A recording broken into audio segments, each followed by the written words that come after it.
Ang kwentong ito ay hango sa totoong buhay. Karanasan ito ni Tio Marcelino. Taong 1959. Tongonan, Leyte.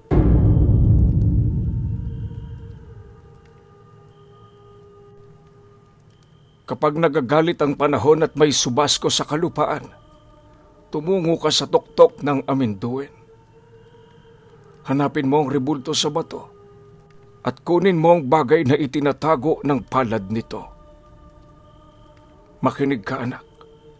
Yan na lang ang pwede kong maipamana sa iyo bago pa man ako mawala sa mundo. Sana kapag nakuha mo na, gamitin mo ito para sa ikabubuti ng pamilya mo at sa lahat ng taong nakapaligid sa iyo. Mga huling kataga ng ama ni Tio Marcelino bago yun pumanaw. 3 taon na rin ang nakakaraan magmula noong nawala ito, pero lahat ng mga bagay na sinabi nito sa kanya nanatiling sariwa at hinding-hindi niya nakakalimutan. Marami rin ang pinagdaanan niyang pagsubok, kaya halos wala na siyang sapat na oras para gawin ang mga sinasabi nito sa kanya. Sa isip-isip kasi noon ni Tio Marcelino, mas importante pa sa bagay na yon ang kanyang trabaho. Ayaw din niyang makipagsapalaran sa bundok, lalo pat wala siyang ideya sa mga nilalang na maaari niyang makasagupa rito. Noon pa man kasi, talamak na ang kwento sa kanila tungkol sa mga bundok na nakapalibot sa kanilang lugar. Sinasabi ng mga matatanda, tahanan ng iba't ibang uri ng nilalang ang lugar na yon, at sino man ang pumunta roon ng walang basbas, hindi na makakabalik pa. Ayon pa sa mga ito na, ang bundok ng Aminduin ang isa sa mga nagsisilbing pantalan ng mga galyong gabi-gabi roong dumadaong. Naglalayag ang mga ito sa hangin at sa kalaliman ng gabi, tanging mga anino lang nito ang iyong makikita sa napakadilim na kalangitan. Dagdag pa ng mga matatanda na, wala pang kahit isang tao ang nakasilay sa loob ng galyo na yon dahil sa paniniwalang may sumpa umanong nakabalot dito. Ang ganoong dahilan ang nag-uudyok sa karamihan na pangilagan ang bundok tuwing gabi. Isa rin yon sa mga rason ni Tio Marcelino kung bakit wala siyang lakas na loob na dooy magtungo. Subalit sa hindi malamang dahilan, nang makausap niya ang isang matandang manggagamot sa kanilang lugar, nagbago ang kanyang pananaw sa bundok. Nabanggit kasi nito sa kanya na yung tinutukoy na bagay ng pumanaw niyang ama, maaaring magbigay sa kanya ng pambihirang swerte at kamangha-manghang kakayahan. Base kasi sa kanyang mga sinabi, naniniwala itong isang pabaong mutya ang inilahad nito sa kanya. Siya lang rin ang makakakita nito dahil siya ang pinagbigyan ng mensahe ng huling nagtanga nito. Pagkalahad naman ng manggagamot ukol sa bagay na yon, harap-harapan itong inamin sa kanya na yung pumanaw niyang ama, isang antingero noong kabataan nito. Sa katunayan, kasakasama nila yon pero nung magkaroon na yon ng sariling pamilya, pinili nitong malagay na sa tahimik ang buhay niya. Upang hindi na rin yun makaistorbo ng kahit na sino, lahat ng karga nito bukal sa puso niyang tinalikuran. Likas na malalakas ang tanga ng tatay niya, kaya marami ang nanghihinayang noong gawin niya ang bagay na yon. Yung iba, sinubukan pa itong hanapin pero hindi na nila ito nakita. Dahil sa sinabi ng matanda, halos hindi naman siya makapaniwala. Mula kasi noong musmus pa lamang siya, wala siyang napansing kakaiba sa tatay niya. Normal na normal ito sa lahat ng aspeto ng kanyang pagkatao. Ni hindi nga nila ito napaghinalaan ng kung ano, gawa ng wala naman itong ibinabahagi sa kanilang kakaiba. Ordinaryo lang din ang pagtanda nito, kaya hindi talaga sila gaanong naghinala. Pagtatapat pa ni Tio Marcelino na Kaya hindi niya nakalimutan ang habilin ng tatay niya, gawa ng pakiramdam niya, nababalot ito ng matinding hiwaga. Nang marinig naman ng manggagamot ang kanyang sinabi, hindi na yun nagdalawang isip pa na magwika sa kanya ng, Gawin mo kung ano ang sinasabi ng puso mo, Marcelino. Para yan sa ikabubuti mo. Alam kong hindi yan iiwan sa'yo ng tatay mo kung alam niyang ikakapahamak mo ito. 5 araw mula ngayon, may paparating na bagyo. Kaya humanda ka. dahil sa sinabi nito, pinili na lamang niyang manahimik.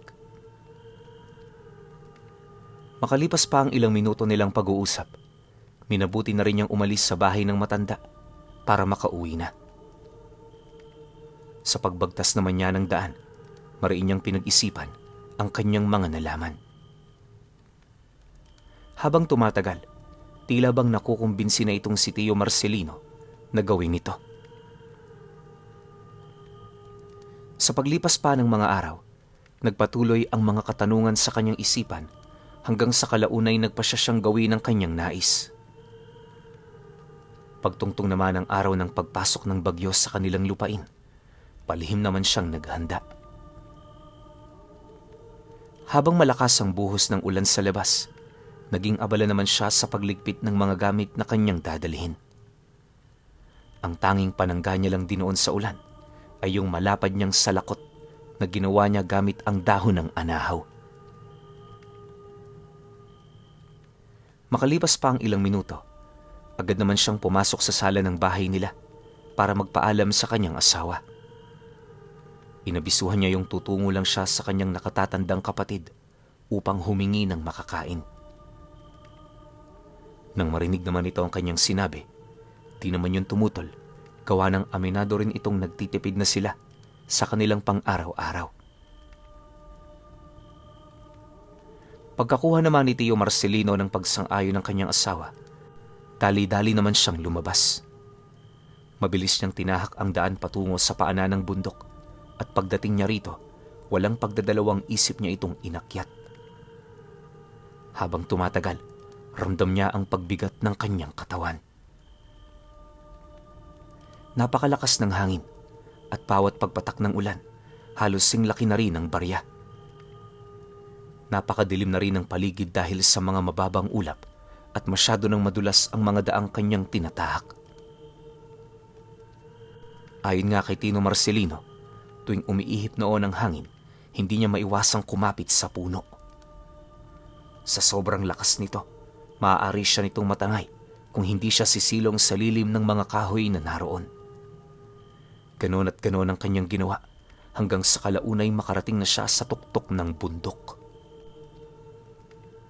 Papasapit pa lamang ang tanghali, pero pakiramdam niya, gabing-gabi na. Kahit anong gawin din niyang pagsipat sa langit, wala siya halos makitang liwanag na nagmumula sa sikat ng araw. Dahil dito, pinagpatuloy na lamang niya ang paglalakad sa tuktok ng bundok hanggang sa kalaunay nakarating na siya sa isang patag na lugar kung saan may nasipat siyang isang tipak ng bato na may nakatayong rebulto sa ibabaw nito. Hindi niya mawari kung ano ang rebultong yon. Gawa ng bukod sa lumang-luma na ito, kakaiba rin ang itsura nito. Napakakisig din ang pagtayo nito sa bato na animoy may itinatago yung lihim na kasaysayan.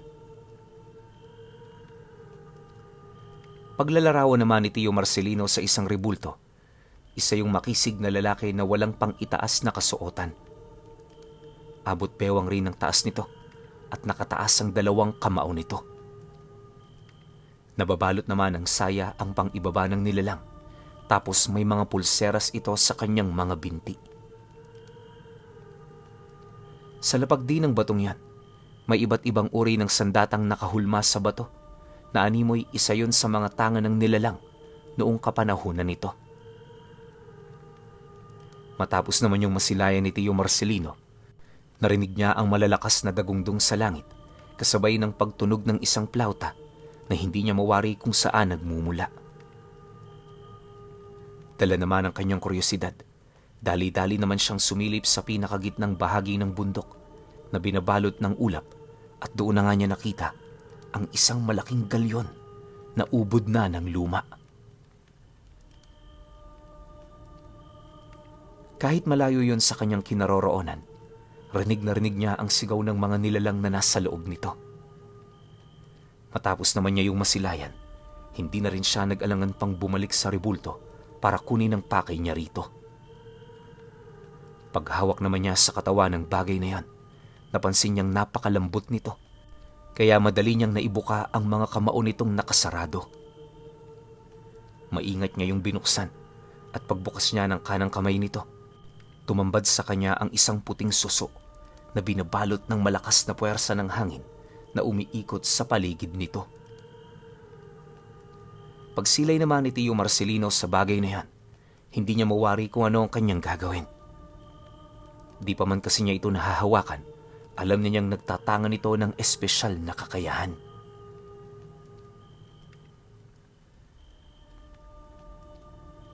Maya-maya pa, nang magkaroon na siya ng lakas ng loob na hawakan ng bagay na yon, dali-dali naman niya itong kinuha at kasabay nito ang pagguho ng rebultong nakahawak dito. Muli rin siyang nakarinig ng malalakas na tunog ng plauta na siya namang dali-dali niyang sinilip sa ibaba. Pagsipat niya sa gitnang parte ng bundok, bumungad sa kanya ang 2 galyon na nagbanggaan. Mabilis siyang pumailalim kasabay ng paglamon dito ng matinding kadiliman. Ilang segundo pa ang lumipas, nakarinig siya ng malakas na tunog sa ilalim ng bundok ng amintuin. Alam niyang yon ang 2 galyon na nagsalpukan, kaya na may dali-dali niyang tinahak ang daan papaibaba nito. Sa isip-isip kasi noon ni Tio Marcelino, pagkakataon niya na yon para masilayan ang mga nilalang na nakasakay dito. Habang binabagtas naman niya ang daan, halos hindi niya gaanong napapansin ang malalakas na pag-ihip ng hangin. Pakiramdam niya kasi, bumigat ng husto ang kanyang katawan, kaya kahit hindi na siya humawak sa mga kahoy, alam niyang hindi siya nito tatangayin. Maya-maya pa, pagdating naman niya sa ibaba, doon tumambad sa kanya ang malataong nilalang na may mga ulong parang sa pugita. Literal na ang mga balbas nito, galamay ng mga nilalang na yon, kaya sa unang silay pa lamang doon ni Tio Marcelino, hindi na siya naglakas loob pang lumapit. Sa halip ang ginawa niya, kumari pa siya ng takbo papalayo, habang hindi pa siya napapansin ng mga nilalang na kasalukuyang may pinagtatalunan. Base sa kanyang mga nakita, maaaring nagkaroon yun ng hindi pagkakaunawaan buhat sa aksidenteng nangyari. Kalahating oras pa ang dumaan. Dahil sa bilis ng pagtahak niya ng daan, agad naman siyang nakarating sa kanila ng walang kahirap-hirap. Pagpasok niya sa loob ng kanilang bahay, umakto siya na parabang wala man lang nangyari. Mag-alas 3 pa lamang noon ang hapon, kaya di naman siya gaanong tinanong ng kanyang asawa. Ang tanging nabanggit lang nito sa kanya, bakit wala siyang dalang pagkain. Yun kasi ang ipinangako niya, kaya inaasahan na niyang magtatanong ito. Upang hindi naman yun magduda, inabisuhan ito ni Marcelino na walang-wala din pala ang kanyang kapatid. Dagdag pa niya na, hahanap na lang siya ng paraan, kaya wag na itong mangamba. Nang marinig naman ito ang kanyang sinabi, tahimik lang naman itong ipinagpatuloy ang kanyang pagkakape. Si Tio Marcelino naman noon, tumuloy na rin sa palikuran para magpalit ng damit. Habang naliligo siya, napansin naman niyang may umiikot na hangin sa kanyang 2 kamay. Naapektuhan nito ang pagbuhos niya ng tubig sa kanyang katawan, kaya hirap na talaga siya noong makaligo ng maayos. Dahil dito, minabuti naman niyang lumabas na para makapagpahinga. Inakala niya kasing magtutuloy-tuloy ang ganoong pangyayari, subalit pagtungtong ng sumunod na araw kung saan wala na ang bagyo, nawala na rin yung puwersa ng hangin na umiikot sa kanyang braso. Ramdam din niyang bumalik na siya sa normal, kaya inakala niyang namalikmata lamang siya noong mga oras na yon. Buwan pa ang lumipas, nagpatuloy ang pananahimik ni Tio Marcelino. Habang tumatagal, nawawala na sa kanyang isip ang tungkol sa mga nangyari noong bagyo. Gayunpaman, hindi niya pa rin inialis sa kanyang katawan ang susong nakuha niya dahil kapag ginagawa niya ito, pakiramdam niya nakahubad siya. Unti-unti na rin niya noong napapansin ang swerteng lumalapit na siya namang ikinatuwa ng kanyang asawa. Kung noon kasi kinakapos pa sila sa pera, nung hawak na ni Tio Marcelino ang suso, hinding-hindi na sila nawawala ng salapi. Kahit yung kinikita niya, kulang pa sa kanila. Dahil dito, mabilis na tumaas ang antas ng kanyang pamumuhay, kasabay ng pagtingala sa kanila ng iilan nilang mga kapitbahay. Ngunit, nang mapansin naman niyo ng manggagamot na dating kaibigan ng pumanaw niyang ama, hindi nito mapigilang ipatawag siya. Pagkarinig naman ni Tio Marcelino ng ulat, agad naman niyang tumungo sa bahay ng matanda. Nang magkaharap na silang dalawa, hindi na yun nagpaligoy-ligoy pa ukol sa mga bagay na nangyayari sa kanya. Ayon dito, sa estado ng buhay niya ng mga oras na yon, hindi malabong nakuha na niya ang pamana ng pumanaw niyang ama. Ang ipinag-aalala lang noon ng manggagamot ay yung panganib na dulot nito. Noong mga nagdaang araw kasi, napansin nitong palaging madilim ang bundok. Hindi pa yun nangyari sa lugar nila, kaya napapaisip ito kung ano ang ginawa ni Tio Marcelino noong pumunta siya sa lugar na yon. Dagdag pa nito na, mas mainam na sabihin na niya ang lahat upang makagawa yun ng hakbang kung papaano kahaharapin ng mga nilalang na maaaring manalasa sa kanilang lugar. Nang marinig naman niya ang sinabi nito, hindi naman siya nagdalawang isip na magkwento.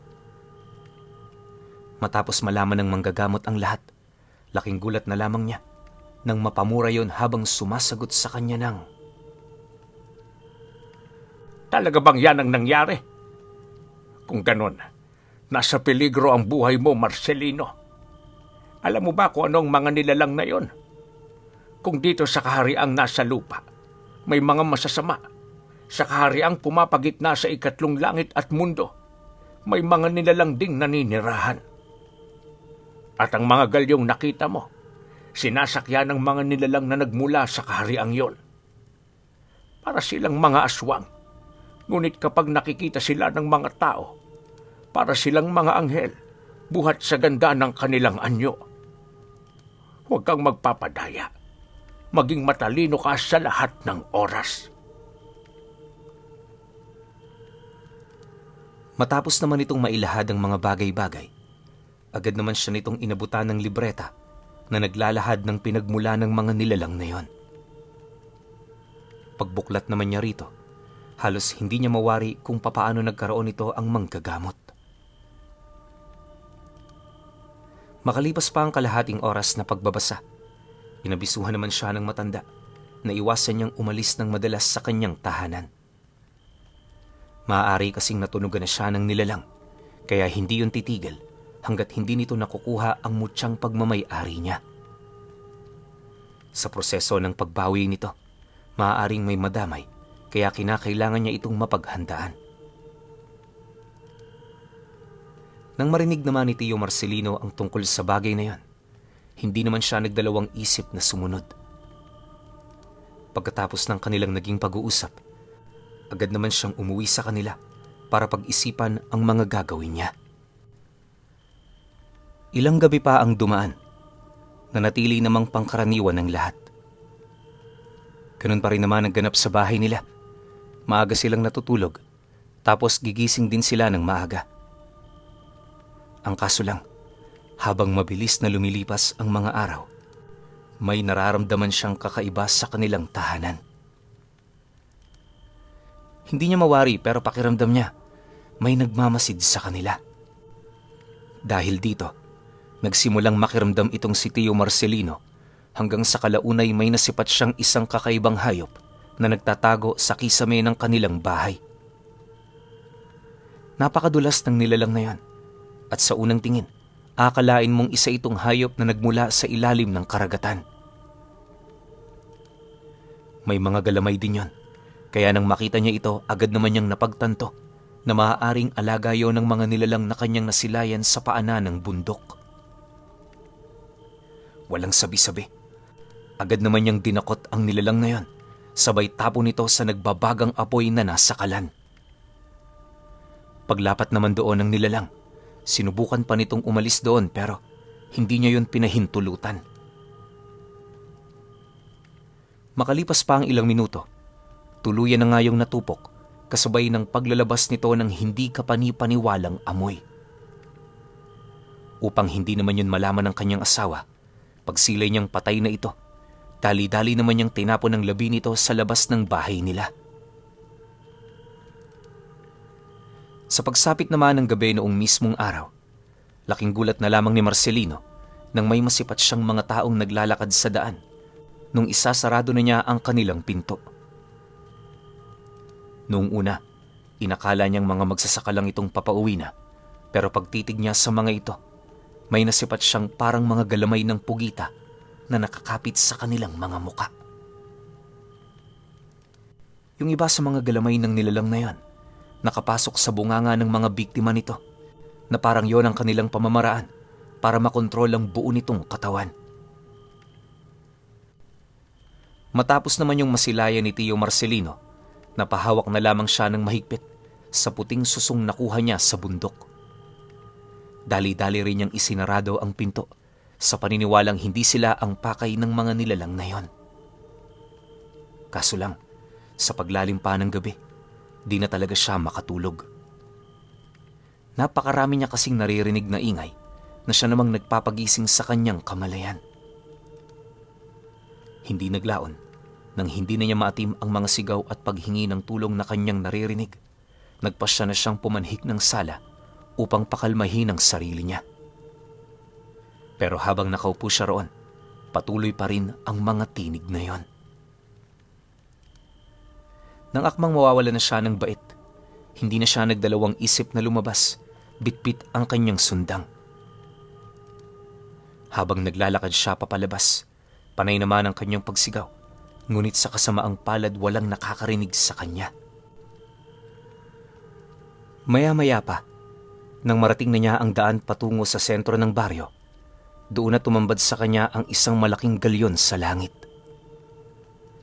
May mga nilalang din siyang nakikita sa ilalim nito na nakahawak sa angkla at hagdan na gawa sa lubid patungo sa galyon. Matapos naman niya itong masilayan, agad namang tumambad sa kanyang harapan ang mga taong nakapila sa harapan ng mga nilalang. Isa-isa nila itong pinapakyat sa hagdan para makasampa sa galyong nakalutang sa ere. Nang masipat naman ni Tio Marcelino ang mga ito, dali-dali naman niya yung sinugod habang tumatakbo. Kampante siya noong mapapatay niya ang mga nilalang na yan dahil sa tiwala niya sa kanyang gamit na hindi pa naman niya nasusubukan ng lakas. Niwala nga siyang ideya kung paano to paganahin, kaya paglapit niya sa mga ito, laking gulat na lamang niya nang bigla siya nitong sinapak ng napakalakas sa muka. Halos kumalas noon ang kanyang ulirat. Mabuti na lang pagbagsak niya sa lupa, agad naman siyang nakatayo. Hindi rin niya kaagad naramdaman ang pinsalang kanyang natanggap dahil sa bilis ng mga pangyayari. Matapos nun, doon na dahan-dahang pumalibot sa kanya ang mga nilalang dahil sa napansin ng mga ito ang puting susong kanyang tangan. Makalipas pa ang ilang minuto, may umatungal sa mga ito na siyang naging sanhi upang bumaba ang kauri nitong nilalang na halos kakaiba sa lahat. Hindi kagaya ng unang nilalang na nakita ni Tio Marcelino, may matutulis na dulo ang gaway ng pugitang nagsisilbi nitong mga balabal. Parang dugo rin ang kulay ng mga mata ng nilalang na yan, at sa kanilang lahat, ito lamang ang nakasuot ng salakot na may kakaibang disenyo. May hawak-hawak din itong mahabang espadang pakurba na dali-dali nitong itinutok sa kanya pagharap nila. Matapos naman niya itong masilayan, sinubukan naman niyang kalabanin ng nilalang sa paniniwalang mapapatay niya ito. Tiwalang-tiwala kasi siya sa tangan niyang suso kahit hindi niya pa yun nagagamit sa isang totoong kumbate. Pagsilay naman ng nilalang sa mga mata niyang may natatagong tapang, hindi naman ito maiwasang mapangisi habang pilit na ginagaya ang kanyang salita upang magkaunawaan silang dalawa. Hiyas ng ipo-ipo ang hawak mo. Pero hindi ka katulad ng iyong ama. Wala kang kapangyarihan para yan ay mapanghawakan. Masyado ka pang bata sa larangang ito. At dahil sa kapahangasan mo, mapapahamak ka. Pagkalahad naman ng nilalang ng mga katagang yon, hindi na rin nakapalagpa itong si Tio Marcelino nang kunin nito ang puting susong pinamana ng tatay niya. Nang mahawakan na yon ng nilalang, inilahad nito sa kanya na hinihintay talaga nila ang pagkakataong yon. Hindi kasi nila ito makuha-kuha sa kanyang ama, kaya umasa silang darating ang araw, mapapasakamay nila ito sa pamamagitan ng anak nitong kukuha roon. Nabanggit din ito na yon ang dahilan kung bakit itinago yon ng tatay niya. Maaaring kaya yun ipinakuha sa kanya ay dahil sa umaasa yung aalis sa lugar na yon. Pagkarinig naman niya sa sinabi ng nilalang, halos hindi naman niya maisip kung ano ang kanyang gagawin. Imbis na lumaban, dahan-dahan siyang umatras ng pagapang. Hindi na rin niya sinubukan pang pumalag sa nilalang na yon dahil sa wangis pa lamang nito, nasisindak na siya ng husto. Makalipas pa ang ilang minuto, nang akmang magkakaroon na siya ng sapat na distansya, bigla naman siya nitong kinaladkad pabalik, sabay dakot sa bulsa nito ng isang nilalang na halos kaparehas nung pinatay niyang tagapagmasid. Sapilitan yung pinakain sa kanya ng nilalang bago siya nito pinakawalan. Matapos nun, bumalik na ito sa galyon, kasabay ng pagrinig niya sa mga sigaw ng taong nasa loob nito. Hindi naglaon. Nagsimula na ring umusad ang galyon dahil sa naisakay na ng mga ito ang lahat ng taong kanilang nakuha. Habang binabagtas nito ang daan papalayo, kitang-kita niya ang mga dugong kumakalat sa mga bubong ng bahay na nadaraanan nito. Maya-maya pa, bumalik ang katahimikan sa paligid. Nawala na rin ang takot niya, kaya agad niyang sinubukang isuka yung nilalang na pumasok sa katawan niya. Subalit sa kasamaang palad, di niya ito nagawa.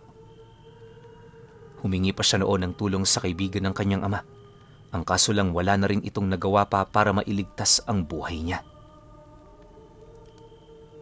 Dahil sa kumakain ng loob ang nilalang na nasa loob ng kanyang sistema, buwan lang ang dumaan nang tuluyan na siyang bawian ng buhay. Hindi man naging malinaw ang pagkamatay ni Tio Marcelino, pinili naman ng manggagamot na ilihim ang lahat ng kanyang mga nalalaman. Nang malapit na rin yung mawala sa mundo, naipasa nito sa kanyang disipulo ang kwento upang magkaroon niyo ng sapat na kaalaman ukol sa mga aswang na naninirahan sa kalangitan. Magpahanggang sa ngayong kasalukuyan, ang disipulo ng manggagamot na yon patuloy pa ring napapaisip kung ano ang nangyari sa mutsyang tanga ni Marcelino na nasa kaanyuan ng puting suso.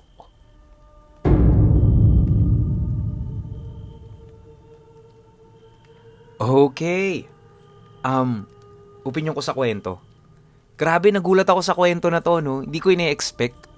Kasi karamihan sa mga kwento natin dun sa kabilang channel kay Pinuno, once na matangan na nila yung mutya, parang gumagana na kaagad sa kanila. Sobrang lakas na nila. Well, dito sa sitwasyon ni Marcelino, malakas na rin naman siya. Gumana na rin naman yung puting suso o ang sabi nung leader nung galyon, yung mga nilalang na nakatira sa galyon hiyas ng ipo-ipo. Napagana yun ni Marcelino, nakapatay nga siya ng bantay. Pero hindi niya magamit yung buong potensyal nung lakas na yon. Kasi nga, kakakuha niya pa lang. 'Di ba? Kasi kadalasan sa mga kwento natin, pagkakuha ng mutya, parang ilang linggo, ilang buwan, bago ulit may makasagupang nilalang eh. Pero sa sitwasyon ni Marcelino, parang wala pa atang isang linggo, no? Na nasa kanya yung mutya, tapos sumabak na siya kaagad doon. Kasi nakinig siya sa warning ng kaibigan ng tatay niya. So naisip ni Marcelino na mas mainam na tapusin ko na to. Na ako yung gagawa ng galaw kasi nga hawak ko na yung pinamana sa akin ng tatay ko. Pero mali pala yun. Dapat pala nagpaturo muna siya ron sa manggagamot kung ano-ano yung kayang gawin nung puting suso o yung mutya ng hiyas ng ipo-ipo. Tapos nung natutunan niya na, tsaka niya binalikan yun. Or naghintay na lang siya sa bahay niya. Pwedeng ganun, di ba? So hindi ko magets kung bakit lumusob si Marcelino, pero iba-iba naman kasi tayo ng takbo ng pag-iisip eh. Siguro gusto nito ni Marcelino. Wala na siyang iisiping pang problema kaya tatapusin na niya. Pero yun nga, kakamadali, namatay siya. So, moral lesson siguro rito, huwag natin madaliin yung mga bagay-bagay. Sundin natin yung proseso, yung tamang proseso.